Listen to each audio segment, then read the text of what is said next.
नमस्कार। बिहार में चक्रवात यास का असर साफ तौर पर देखा जा सकता है।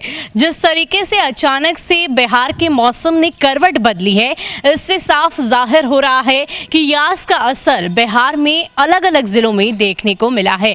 कई सारी जिलों की तस्वीरें हमने भी आपको दिखाई है किस तरीके से यास का असर वहां पर देखने को मिला है। और ऐसे में मौसम वैज्ञानिक के साथ साथ मुख्यमंत्री नीतीश कुमार की तरफ से भी बिहार के अलग अलग जिलों को अलर्ट पर रहने की चेतावनी दी गई है। आपको बता दें कि बिहार के अलग अलग जिलों में पहला नाम कटिहार, खगड़िया, भागलपुर, बांका, अरवल, इन जिलों को हाई अलर्ट पर रखा गया है और 2 दिनों के लिए येलो अलर्ट और साथ ही साथ आगे के कुछ दिनों के लिए ऑरेंज अलर्ट जारी किया गया है।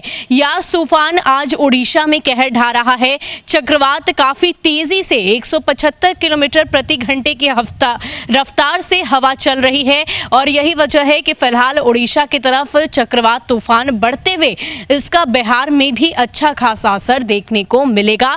इस बात की जानकारी मौसम वैज्ञानिकों की तरफ से लगातार दी जा रही है।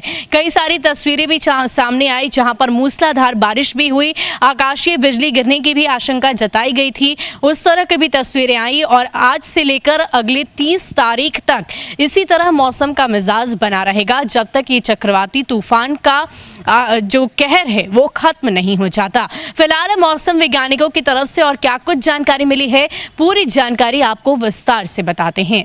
बिहार में साइक्लोन यास की वजह से मौसम ने एक बार फिर करवट ली है। चक्रवाती तूफान यास के कारण सूबे के कई जिलों में सुबह से तेज हवा के साथ बारिश देखने को मिली और आज का मौसम भी कुछ यूं ही बना रहेगा।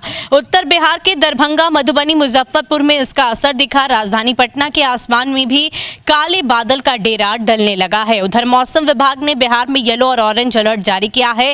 राज्य में आज यानी कि 26 मई से 29 मई तक भारी बारिश होने की संभावना है। वहीं सीएम नीतीश कुमार ने सभी विभागों को अलर्ट रहने का निर्देश दिया है। उप मुख्यमंत्री रेणु देवी ने कहा है कि अगर बिहार में किसी अन्य जगह पर मदद की जरूरत पड़ती है तो वहां पर बचाव व सहायता के लिए एनडीआरएफ की टीम भेजी जाएगी। इसके लिए विभाग ने एनडीआरएफ के 350 जवान और विशेषज्ञ रिजर्व में रखे हैं। यास तूफान के खतरे को देखते हुए पटना एयरपोर्ट से उड़ने वाले 21 जोड़ी विमानों को अगले 3 दिनों के लिए कैंसिल कर दिया गया है।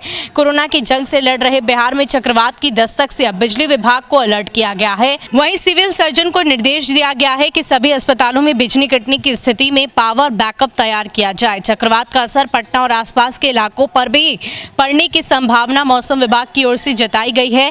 इस दौरान तेज हवा के साथ बारिश होने के आसार हैं। 3 से 11 डिग्री तक तापमान में गिरावट होने की संभावना जताई जा रही है।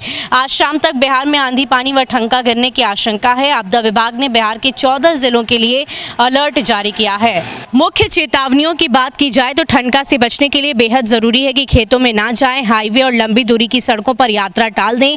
बारिश और ठनका से बचने के लिए पेड़ के नीचे ना रुकें, निचले इलाकों में बच्चों को खेलने और तैरने ना जाने दें। बिजली के खंभों से सतर्क रहें। कुछ समय के लिए कमजोर एवं पुराने जर्जर मकानों से शिफ्ट हो जाएं। तो यास चक्रवात का असर अब बिहार में देखने को मिलेगा। इसको लेकर पूरी तरीके से चेतावनी बिहार सरकार और साथ ही साथ मौसम विभाग की तरफ से दी जा रही है। आपको बता दें कि तमाम तरीके से अलर्ट करने की कोशिश बिहार वासियों को की गई है। इतना ही नहीं, 350 जवानों की एनडीआरएफ टीम को भी तैनात रखा गया है क्योंकि अगर कहीं भी इसका ज्यादा असर बिहार के किसी भी जिले में देखने को मिलता है तो तुरंत कार्रवाई की जाए, तुरंत सहायता पहुंचाई जा सके। और इसी को लेकर बिहार सरकार फिलहाल पूरी तरीके से तैयार है। इसलिए हम भी आपसे यही अपील करते हैं कि जरूरत ना हो तो आप घर से बाहर बिल्कुल भी ना निकले। लंबी दूरी की यात्रा गाड़ी से तो बिल्कुल ही ना करें और अगर कहीं पर आकाशीय बिजली गिरती है तो उस दौरान अगर आप खेतों में हैं तो खेत में ना जाकर आप अपने घरों में ही फिलहाल कुछ दिनों तक बंद रहें। 4-5 दिनों तक चक्रवात का असर रहेगा, उसके बाद सब कुछ जैसा था वैसा ही हो जाएगा, लेकिन फिलहाल सतर्क और सुरक्षित रहने की आवश्यकता है। ज्यादा अपडेट के लिए आप बने रहें हमारे साथ। नमस्कार।